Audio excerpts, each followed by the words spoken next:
Hi everyone, welcome to Education Flair. जैसा कि आप सभी को पता है, मैं सीटेट की तैयारी करवा रही हूँ और जो प्रीवियस ईयर के क्वेश्चन पेपर हैं उनको भी करवा रही हूँ। साथ में छोटे छोटे टॉपिक का प्रैक्टिस सेट भी चल रहा है। और आपको ये भी पता है कि जो सीटेट का एग्ज़ाम है वो 7 ऑफ जुलाई को है।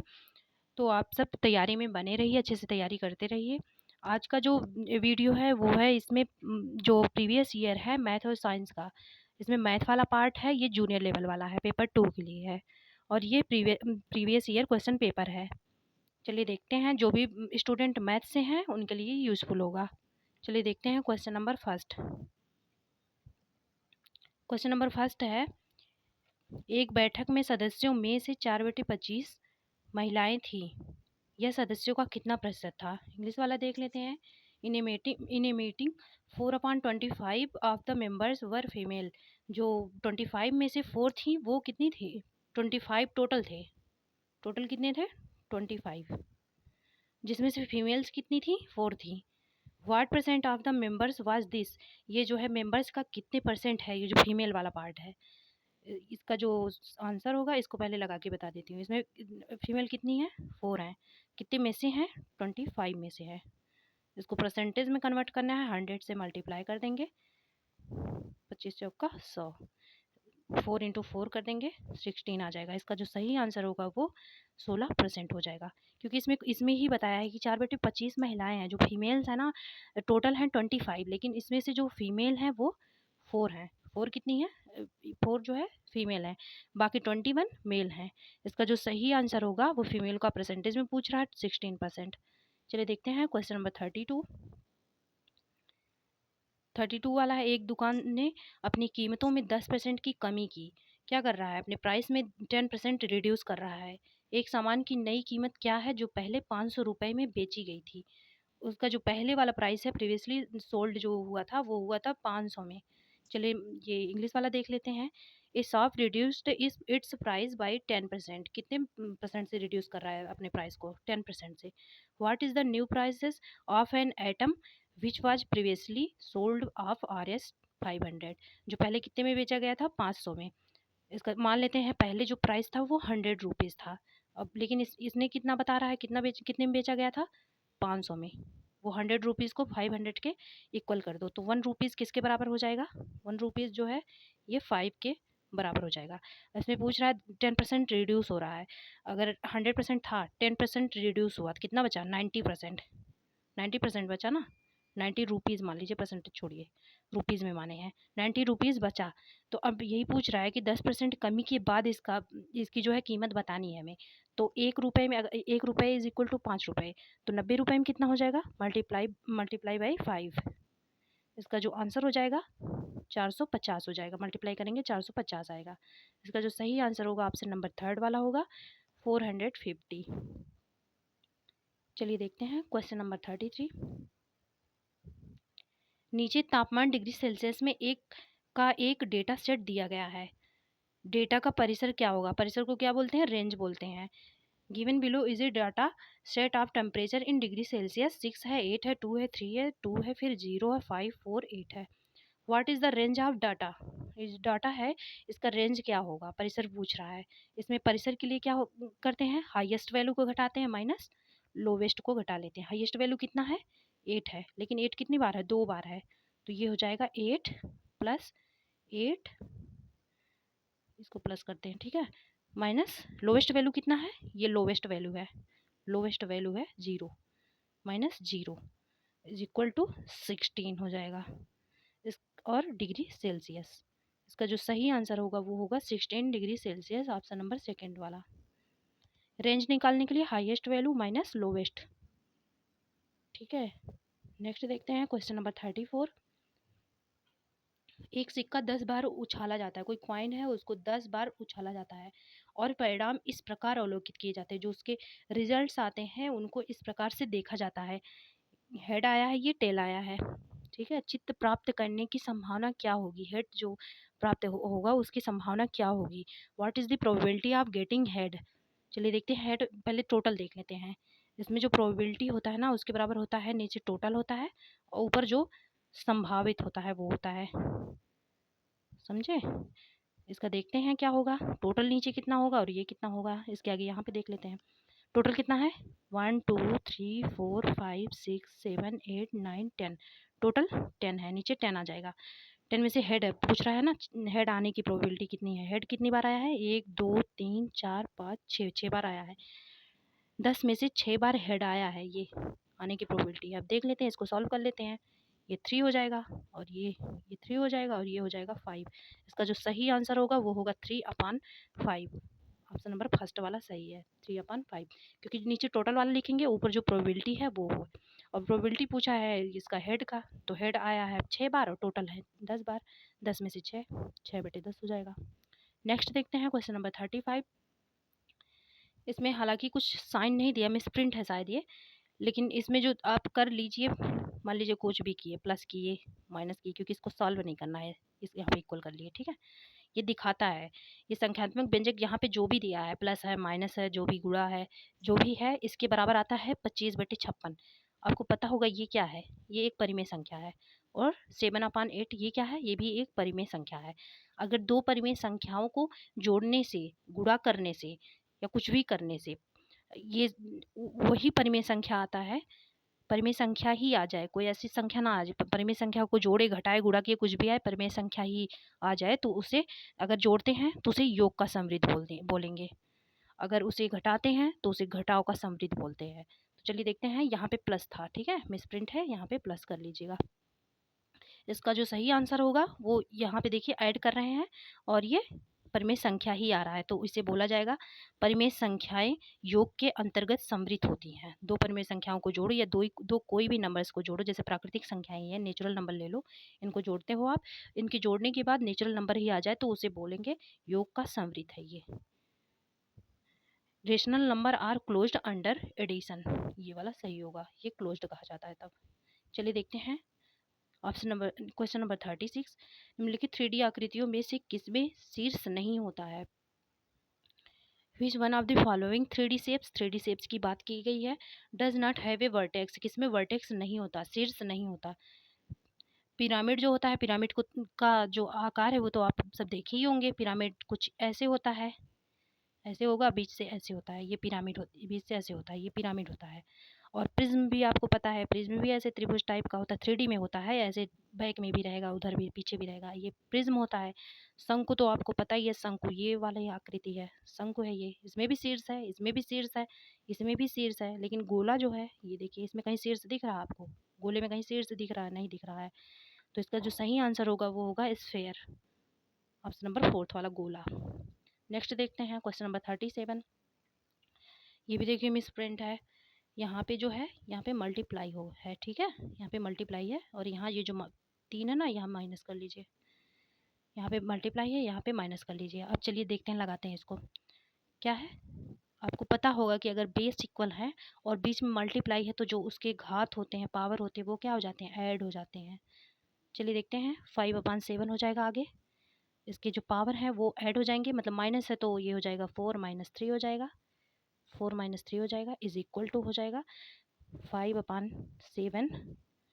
इसकी पूरी की पावर क्या है, 5x - 2, ठीक है, यहाँ पे माइनस है, यहाँ पे माइनस होगा, और यहाँ पे ये जो है, यहाँ पे इक्वल का निशान है, ठीक है, 5x - 2। अब ये कट जाएगा, क्योंकि इसके जो बेस हैं वो इक्वल हैं, बीच में इक्वल का निशान है, तो ये कट जाएगा, ठीक है।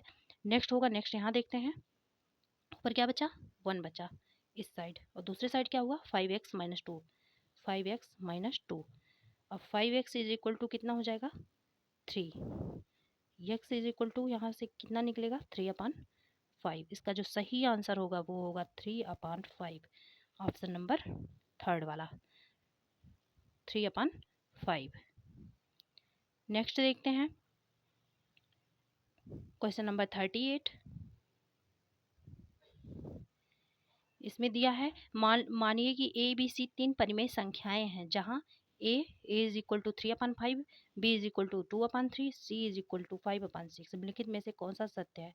आपको पता होगा कि समवर्ग गुण और क्रम विनिमय का नियम, वही नियम यहाँ पे लगेगा। इसका जो सही आंसर होगा, इसमें भी मिसप्रिंट है, थर्ड वाला सही होगा, A B C is equal to, इसमें सब मल्टीप्लाई होगा। आप जब करके देखेंगे सब मल्टीप्लाई जब कर देंगे तभी ये इक्वल होगा, लेफ्ट वाला राइट वाले के इक्वल तभी होगा। और ये है क्रम विनिमय का नियम। क्रम विनिमय का नियम देखिए, यहाँ पे ए बाहर था, यहाँ पे ए अंदर है, मतलब क्रम को आगे पीछे कर रहे हैं और बीच में मल्टीप्लाई मल्टीप्लाई है, ठीक है, बीच में मल्टीप्लाई होगा, तब ये दोनों लेफ्ट और राइट साइड जो होगा वो इक्वल हो जाएगा। क्रम विनिमय का नियम है ये। तो इसका जो सही आंसर होगा ऑप्शन नंबर थर्ड वाला होगा, A B C is equal to C A B, कभी ए बाहर कभी सी बाहर, ठीक है। नेक्स्ट देखते हैं क्वेश्चन नंबर 39। क्वेश्चन नंबर 39 है, ज्यामितीय निरूपण जो पूरे और उसके अंश के बीच संबंध दिखाता है कहलाता है। इसका जो सही होगा आंसर वो होगा पाई चार्ट। आपको पता ही होगा पाई चार्ट इसे बोल देंगे, जहाँ पे देखिए संख्या रेखा जो होता है उसे पाई चार्ट भी बोलते हैं। यहाँ पे 0 होता है, फिर आगे 1 होगा, फिर यहाँ पे 2 होगा, और इधर वाली जो संख्याएं होती हैं वो होती हैं -1, इधर यहाँ पे जो होगा वो होगा -2।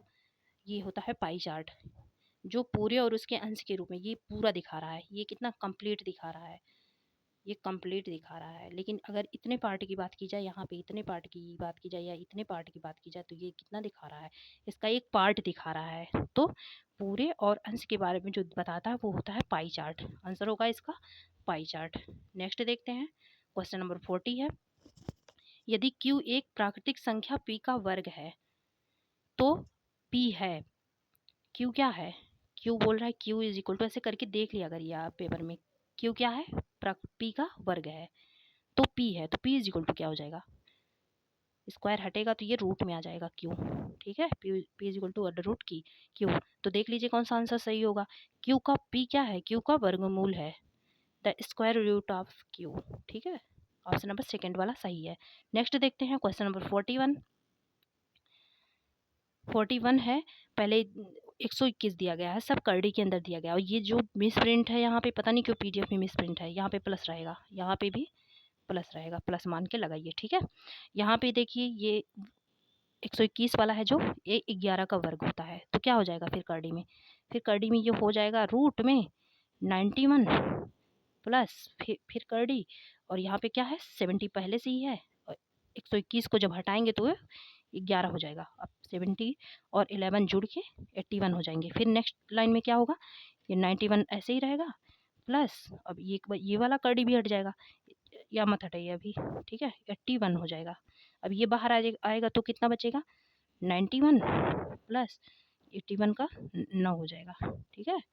अब देखिए यहाँ से आगे देख लीजिए, 91 में 9 जोड़ेंगे आप 100 हो जाएगा, और ऊपर है कर्डी, इसका क्या हो जाएगा, इस रूट 10 हो जाएगा। इसका जो सही आंसर होगा वो होगा ऑप्शन नंबर सेकेंड वाला 10। इसको एक एक स्टेप पीछे आते रहिए, 121 है, इसको हटाइए 11 हो जाएगा, 11 फिर 70 में जुड़ जाएगा, 91 आएगा, 81 आ जाएगा, 81 आएगा तो उसका रूट निकालेंगे 9 आ जाएगा, 9 फिर 91 में जोड़ देंगे 100 आ जाएगा, 100 का फिर जब इसको रूट से बाहर करेंगे तो 10 आ जाएगा। नेक्स्ट देखते हैं, एक पार्क में 784 पौधे हैं व्यवस्थित किए जाते हैं ताकि पंक्ति में पौधों की संख्या और पंक्तियों की संख्या एक समान रहे। आपको पता है ये पंक्ति है, ठीक है, इसमें जो पौधे हैं ना उनकी संख्या जैसे ये, और प्लस पंक्तियों की संख्या समान रहे, ठीक है। अब क्या है, प्रत्येक पंक्ति में पौधों की कितनी संख्या आनी चाहिए, जो 784 टोटल हैं, ठीक है, कितनी कितनी संख्या प्रत्येक पंक्ति में रखें कि इनकी जो पंक्तियों की संख्या और पौधों की संख्या इक्वल रहे। इसको करने के लिए हम वाई ऑप्शन जाएंगे। इसका जो सही आंसर होगा वो आप मल्टीप्लाई करके देख लीजिएगा 28 में 28 से, क्योंकि बोल रहा है कि इधर की भी संख्या इधर की भी संख्या इक्वल हो, तो 28 में 28 से गुणा करोगे जब तो आएगा 784, तो इसका सही आंसर होगा 28। इसको बाई ऑप्शन कर लीजिएगा, किसको मल्टीप्लाई करने से 84 आ रहा है, ठीक है। नेक्स्ट देखते हैं क्वेश्चन नंबर 43। क्वेश्चन नंबर 43 है, यदि दो राशियां x और y एक दूसरे के व्युत्क्रम अपोजिट हैं, इनवर्सली हैं, ठीक है, घटते बढ़ते हैं, इनवर्सली घटते बढ़ते हैं, अगर x जो है घट रहा है तो y क्या होगा, बढ़ रहा, x घट रहा तो y बढ़ेगा, ठीक है, इनवर्सली घटते बढ़ते हैं, तो निम्नलिखित में से कौन सा कथन सत्य होगा। इसमें जो सही आंसर होगा उनके संबंधित मानों का गुणनफल एक समान बना रहेगा, इसका भी कुछ मान लोगे इसका भी कुछ मान लोगे, तो अगर दो दो ले लिए तब भी गुणा करेंगे ये आएगा, तीन तीन ले लिए तब भी करेंगे वो आएगा। जब समान रेशियो में घट बढ़ रहा है, इन्वर्स है एक दूसरे का, तो उसका जो मल्टीप्लाई करेंगे और उसके संबंधित अगर मान से मल्टीप्लाई करेंगे तो वो इक्वल ही आएगा। Product of their correspondings value remains constant, क्योंकि वो खुद इनवर्स है। ठीक है, नेक्स्ट देखते हैं, इसको भी बाई ऑप्शन जाएंगे। दिया गया है 7y इंटू 6 अपन वाई, इसको जो मल्टीप्लाई करने से आ रहा वाई वाई वाई आ रहा है। एक बार 6 करके देख लीजिए, एक बार 8 करके देख लीजिए, 4 करके देख लीजिए, और देख लीजिए मान लीजिए 6 रखे आप यहाँ पे, तो 7 6 इंटू 6 हो जाएगा, और यहाँ पे 6 6 6 आना चाहिए, वाई वाई जहाँ भी है 6 6 रख दीजिए। ठीक है, और मान लीजिए 8 वाला ऐसे लिए तो 8 8 8 आना चाहिए, 2 वाला लिए तो ये इतना ही आना चाहिए, 2 2 2 आना चाहिए। इसका जो सही आंसर होगा आप जब लेके देखेंगे तो वो हो जाएगा 4 वाला। इसका जो सही आंसर होगा ऑप्शन नंबर 3 हो जाएगा, 4th वाला। ये 3rd वाला 4 हो जाएगा इसका सही आंसर। जब आप यहाँ पे जब आप मल्टीप्लाई करेंगे ना, 4 रख के देख लीजिए, 7 4 इंटू 6, अब यहाँ पे क्या आना चाहिए, 4 4 4 आना चाहिए। 6 चौक 24, 24 के 4 हाथ लगे 2, 7 छक 42, ये हो गया 44। ठीक है, 4 4 4 आ गया। इसका जो सही आंसर होगा वो होगा 4। नेक्स्ट देखते हैं, 700 मीटर स्क्वायर क्षेत्रफल के एक आयताकार टैंक, ये क्या दिया है, ये एरिया है। ठीक है, आयताकार टैंक को भरने के लिए 140 मीटर क्यूब पानी की आवश्यकता है। ये क्या है, ये क्यूब बोला है ना, ये आयतन है इसका, वॉल्यूम। ठीक है, टैंक में पानी के स्तर की ऊंचाई क्या होगी, जो हाइट है उसको पूछ रहा है, तो वॉल्यूम और इज इक्वल टू वॉल्यूम कर देंगे तो वो उसका हाइट निकल आएगा। Area into height is equal to, इसका वॉल्यूम ऑलरेडी है, तो एरिया कितना है, एरिया है आपका, फिर शुरू से करते हैं, जगह नहीं बचा। एरिया जो आपका कितना है ये बताई थी ना, A into S is equal to volume रख दो। एरिया कितना है 700, 700 is equal into height is equal to कितना है वॉल्यूम, 140 है। ठीक है, इससे हाइट निकल आएगा। अब हाइट इज इक्वल टू हो जाएगा 140 अपान 700, इससे ये 0 कट गया। ठीक है, अब 14/70 बचा है। ये कितने में, ये किस में है, ये दोनों देखिए मीटर में है, लेकिन आंसर में क्या दिख रहा है आपको, सेंटीमीटर दिख रहा है, तो 100 से मल्टीप्लाई कर देंगे इसको सेंटीमीटर में कन्वर्ट करने के लिए। 0 से 0 कटा, 7 दूनी 14 होता है, कितना आ गया, 2 इंटू 10 20 आ गया। इसका जो सही आंसर होगा ऑप्शन नंबर 2 वाला होगा 20। एरिया में हाइट से मल्टीप्लाई कर दीजिए क्योंकि वॉल्यूम निकालना है, और इसका वॉल्यूम ऑलरेडी दिया हुआ है 140। ठीक है, इससे हाइट निकल आएगा। इसका जो सही आंसर होगा वो होगा 20 सेंटीमीटर। मीटर में आया था, 100 से मल्टीप्लाई करके उसको सेंटीमीटर में कन्वर्ट कर लिए थे। नेक्स्ट देखते हैं क्वेश्चन नंबर 46। निम्नलिखित में से मुद्रा के योग का कौशल बढ़ाने के लिए सबसे उपयुक्त रणनीति क्या है, मुद्रा के कौशल का योग बढ़ाने के लिए, समझे। Teach the skill of addition of money, मतलब जो पैसे, रुपए पैसे है ना, मनी है ना, उसका एडिशन सिखाना है उसको। उसका क्या सिखाना है, एडिशन सिखाना है जो मनी है उनका।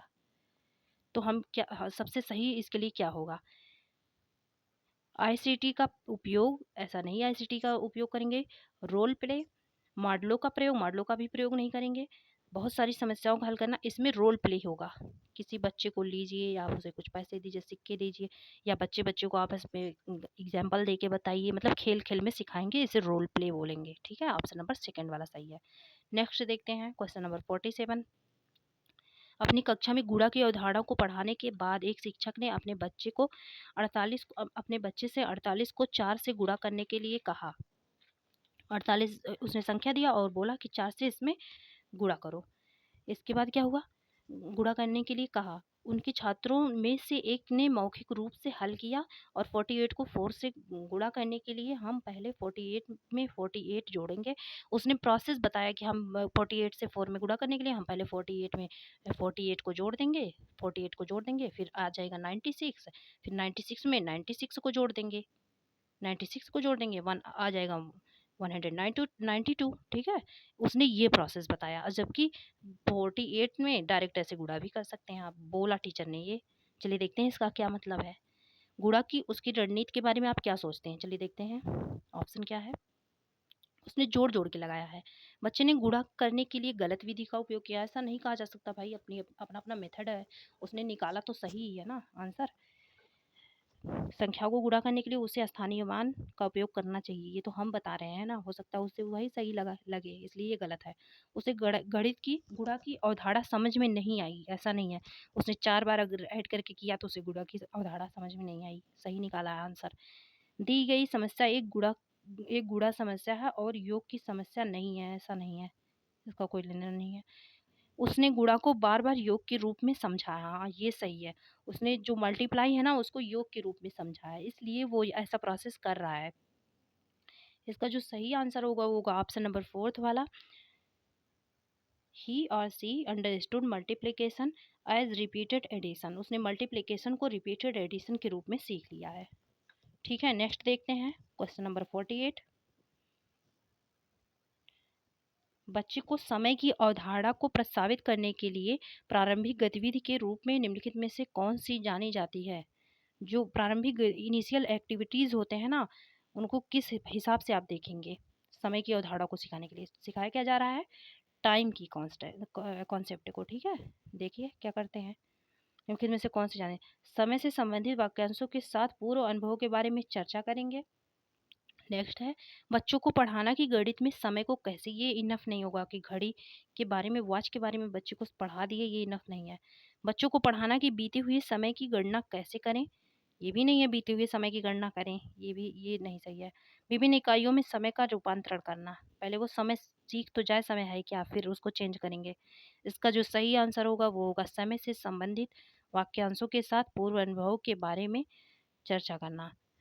इसका फर्स्ट वाला आंसर सही होगा, discussing about the prior experiences with phrases related to time. ठीक है, प्रियर एक्सपीरियंसेस जो हैं उन्हीं के बीच पे उन्हें टाइम वाले कॉन्सेप्ट को सिखाना है। नेक्स्ट देखते हैं क्वेश्चन नंबर 49। निम्नलिखित में से कौन सा मूल्यांकन का उद्देश्य नहीं है? जो असेसमेंट हो रहा है उसका पर्पस क्या नहीं है? 49 का देख लीजिए। इसका जो पहला वाला है, छात्र के विकास की निगरानी करना, निर्देश निर्णय लेना और पाठ्यक्रम की प्रभावशीलता का मूल्यांकन करना, प्रदर्शन के आधार पर बच्चे की रैंकिंग करना। ये गलत है। ठीक है, यही सही होगा क्योंकि गलत वाला पूछा है। ठीक है, इसका कौन सा आंसर सही होगा? ऑप्शन नंबर सेकंड वाला, डी वाला, ये वाला। ठीक है, ranking the children based on performance. Ranking नहीं करनी है बच्चे की, गलत वाला पूछा है इसलिए ये वाला सही होगा। नेक्स्ट देखते हैं क्वेश्चन नंबर 50 वाला है, उच्च प्राथमिक स्तर पर गणित पढ़ाने के लिए निम्नलिखित में से कौन सी विधि सबसे उपयुक्त होगी? ठीक है, which one of the following method is most suitable. जो मेथड है वो उसमें से मोस्ट सुटेबल मेथड कौन सा होगा for teaching mathematics at upper primary level? ठीक है, अपर प्राइमरी लेवल में मैथमेटिक्स सिखाने के लिए सबसे अच्छा जो मेथड है वो कौन सा है? चलिए देखते हैं। पहला है प्रदर्शन विधि, फिर है व्याख्यान विधि, केवल प्रदर्शन से नहीं होगा। और व्याख्यान विधि ये लेक्चर वाले, ये तो बड़े बच्चों के लिए है। गतिविधि आधारित अधिगम, और फिर है गतिविधि, ये प्राइमरी के लिए है। ये अपर प्राइमरी की बात हो रही है। ठीक है, ये प्राइमरी के लिए है, ध्यान दिए रहना। प्राइमरी वाले जो हैं, प्रॉब्लम सॉल्विंग मेथड, इसका जो सही आंसर होगा ऑप्शन नंबर 4th वाला होगा, प्रॉब्लम सॉल्विंग मेथड। चलिए देखते हैं क्वेश्चन नंबर 51।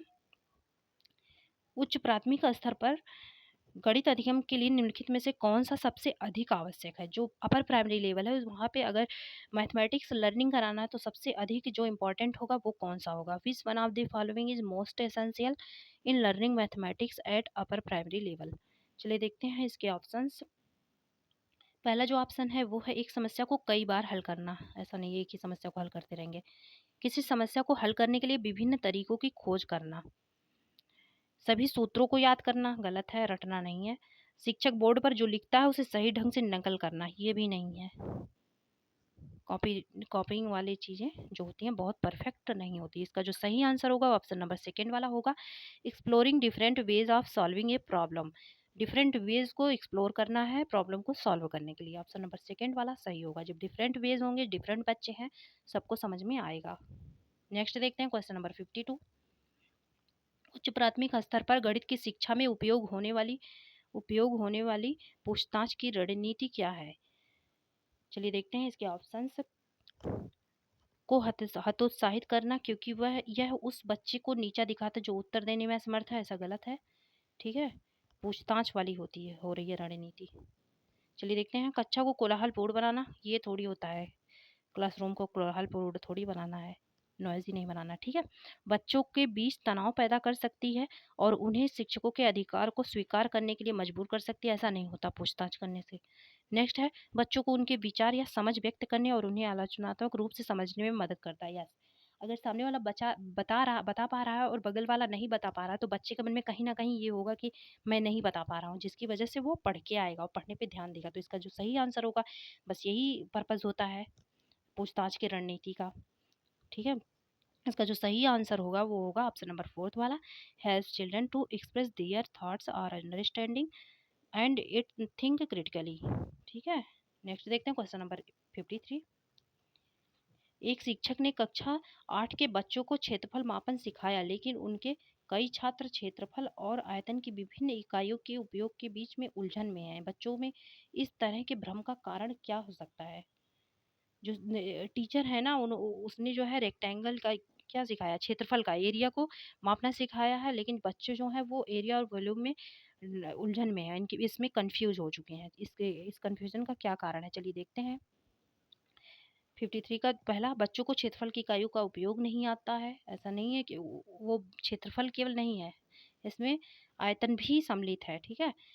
बच्चों ने विभिन्न इकाइयों को याद नहीं किया है, ये भी नहीं है। और इसके बाद है, अलग अलग इकाइयों को उनके दैनिक जीवन से संबंधित किए बिना सभी को एक साथ बताया गया है। तभी तो सभी को जब एक साथ बताया गया, अलग अलग नहीं बताया गया, तभी उन्हें कन्फ्यूजन हो रही है। Different units have been introduced all together बताया गया है, ठीक है, अलग अलग वेज में नहीं बताया गया। विदाउट रिलेटिंग देम, उन्हें रिलेट भी नहीं किया गया है विद दियर डेली लाइफ, उनके डेली लाइफ से उन्हें रिलेट नहीं किया गया है। जो पढ़ाना है वो डेली लाइफ से रिलेट करके अलग अलग पढ़ाने हैं, ये नहीं है कि सारे टॉपिक्स एक ही साथ पढ़ा दो, इसीलिए कन्फ्यूजन में है वो। नेक्स्ट देखते हैं क्वेश्चन नंबर 54। कक्षा में गणितीय वार्तालाप को प्रोत्साहित करने का सबसे उपयुक्त उद्देश्य निम्नलिखित में से कौन सा हो सकता है? जो गणितीय वार्तालाप होते हैं, मैथमेटिकल कम्युनिकेशन जो होते हैं, उनको जो इनकरेज किया जाता है, उसका उसका जो पर्पज़ होता है वो क्या होता है, ये पर्पज़ पूछ रहा है, ठीक है, ये पर्पज़ पूछ रहा है। चलिए देखते हैं 54 का, गणितीय विवरणों के बारे में बात करते हुए और उनका उपयोग करते समय बच्चों को एक सटीक भाषा का उपयोग करने में सक्षम होना चाहिए, यही आंसर सही है।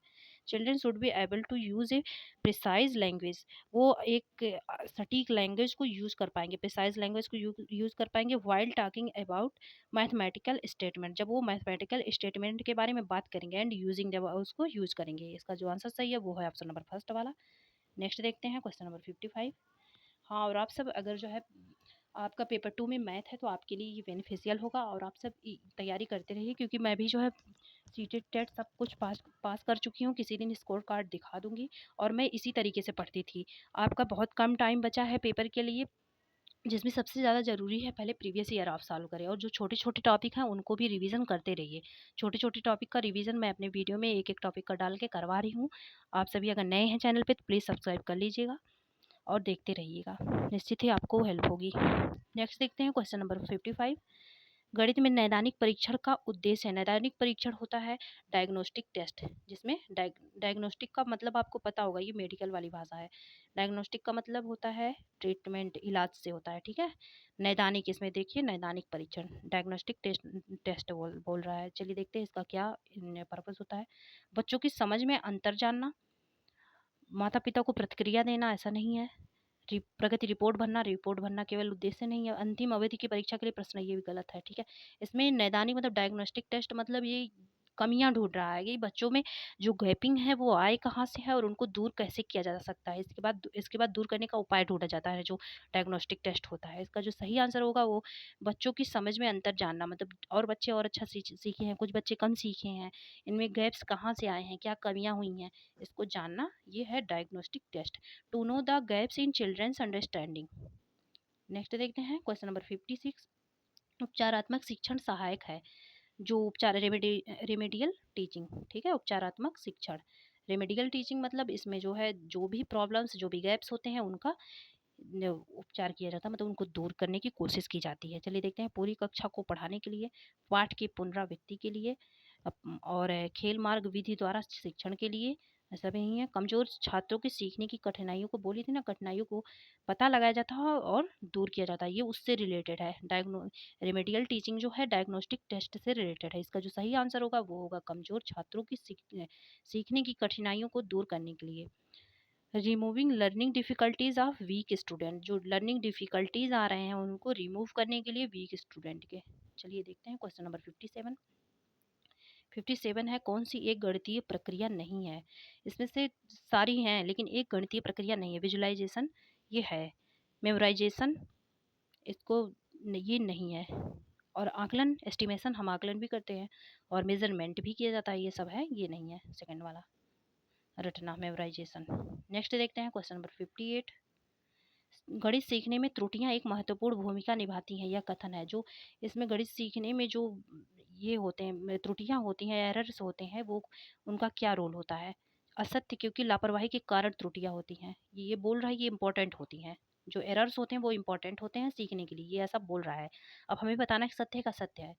असत्य, क्योंकि लापरवाही के कारण त्रुटियां होती हैं, गलत है। सत्य, क्योंकि त्रुटियां बच्चे की सोच को दर्शाती हैं। नेक्स्ट देखते हैं, असत्य, क्योंकि बच्चे गणित सटीक है, क्योंकि गणित सटीक है, ये भी गलत है। सत्य, क्योंकि त्रुटियां प्राप्त अंकों के बारे में प्रतिक्रिया प्रदान करती हैं, ये सही है। क्योंकि जो ये त्रुटियां जो एरर्स होते हैं वो बच्चों ने जो अंक प्राप्त किए हैं उसमें जो फीडबैक है उनको देती हैं त्रुटियां, कि क्या दिक्कतें रह गई, ये सब त्रुटियां ही बताती हैं, ये सब गलतियां ही बताती हैं कि कहाँ बच्चे में क्या कमियां रह गई, टीचर्स में क्या कमियां रह गई, टीचिंग लर्निंग मटेरियल्स में क्या कमियां रह गई, टीचिंग मेथड जो यूज़ किए गए उसमें क्या कमी रह गई, जो एक्टिविटीज़ करवाए गए उसमें क्या कमी रह गई, ये सब हमें एरर्स ही बताते हैं। ठीक है। ट्रू विकास एरर्स प्रोवाइड फीडबैक, ये फीडबैक प्रोवाइड करते हैं about the marks they obtain, जो मार्क्स ऑब्टेन करते हैं उनके बारे में फीडबैक देते हैं। नेक्स्ट देखते हैं क्वेश्चन नंबर 59। आकार पढ़ाते समय एक शिक्षक ऐतिहासिक स्थानों की यात्रा की योजना बना रहा है। वो क्या पढ़ा रहा है? सेब पढ़ा रहा है। ठीक है। और ये सोच रहा है ऐतिहासिक स्थानों की यात्रा, ये ट्रेवल करने के लिए सोच रहा है, क्योंकि चलिए देखते हैं इसका जो सही आंसर क्या होगा। अवकाश समय प्रदान करने की आवश्यकता है, क्योंकि अधिकांश पाठ्यक्रम समय पर पूरा, ये नहीं है पाठ्यक्रम पूरा हो गया तो घूमने चल पड़े। यह संचार कौशल में सुधार करने का अवसर है। संचार कौशल का तो कुछ लेना ही नहीं देना ही नहीं है, कम्युनिकेशन स्किल का इसमें कोई रोल नहीं है। ठीक है। ऑप्शन नंबर सी है, आकार हर वास्तुकला का एक अभिन्न हिस्सा होता है, वास्तुकला का, और इस तरह की यात्राएं विषयों में संबंध को प्रोत्साहित करती हैं। वास्तुकला ये जो बोल रहा है ना, आर्किटेक्चर वास्तुकला, जो जब हम जाएंगे ऐतिहासिक स्थानों पे तो वहाँ की जो बिल्डिंग होंगी, वहाँ के जो महल होंगे, जो भी चीज़ होंगे, एक अलग अलग आकार में बने होते हैं, जो बच्चों को सिखाने के लिए शेप के बारे में सबसे परफेक्ट होते हैं। इसलिए ये इसका जो सही आंसर होगा ऑप्शन नंबर सी वाला होगा। सी वाला किस में है? सेकंड वाले में। ठीक है। सेकंड वाला सही होगा। Shapes are an integral part of every architecture, जो आर्किटेक्चर वास्तुकला होते हैं उनके इंटीग्रल पार्ट होते हैं shape and such types encourage connection across disciplines. ठीक है। और ये क्या करते हैं? यात्राएं विषयों में संबंध को प्रोत्साहित करते हैं, ये जो है ऑप्शन नंबर सी वाला सही है। नेक्स्ट देखते हैं क्वेश्चन नंबर 60 है, एक छात्र को एक घन की सतह का क्षेत्रफल निकालने के लिए कहा गया। घन मतलब क्यूब। ठीक है। कहा गया, उसने आयतन निकाला हो, उसे घन का क्षेत्रफल निकाले को, एरिया निकालने को लिए बोला गया था, उसने वॉल्यूम निकाल दिया। चलिए देखते हैं क्या है इसका सही आंसर। छात्र कक्षा को उबाऊ पाता है क्योंकि उसे गणित की कक्षा पसंद नहीं है, ऐसा नहीं है। उसने आयतन तो वॉल्यूम तो निकाला ना, उसने वॉल्यूम तो सीखा है ना, तब तो निकाला है। छात्र उस कक्षा में अध्ययन करने के लिए उपयुक्त नहीं है, ये भी नहीं है, उसने सीख तो लिया ही है, भले ही एरिया ना सीखा हो। छात्र सतह का क्षेत्रफल आयतन की अवधारणा को समझने में सक्षम नहीं है, हो सकता है छात्र की एज कम हो, अभी उसमें उतनी एबिलिटीज़ नहीं आई हों कि वो इस चीज़ को सीख सके। तो इसका जो सही आंसर होगा वो होगा फर्स्ट सी वाला। ऐसा नहीं कि हमें हमेशा के लिए मान के चलना है कि छात्र सीख ही नहीं पाएगा, उसमें अभी प्रेजेंट टाइम में जो एबिलिटीज़ हैं थोड़ी कम है, या कुछ दिक्कतें हैं जिसकी वजह से वो सक्षम नहीं है सीखने में। The student is not able to understand the concept of surface area and volume. ठीक है। इसका जो सही आंसर होगा ऑप्शन नंबर सी होगा। अगर आपको पसंद आए ये कंटेंट तो प्लीज़ सब्सक्राइब कर दीजिएगा, और ऐसी वीडियो आपको मिलते रहेंगे, और अच्छे से पढ़ाई करिए क्योंकि पेपर भी आपका नज़दीक ही है। चलिए ठीक है, नेक्स्ट वाले पार्ट में मैं साइंस वाला पार्ट लेके आऊँगी नेक्स्ट वाली वीडियो में। ठीक है। तो बने रहिए। Thanks for watching.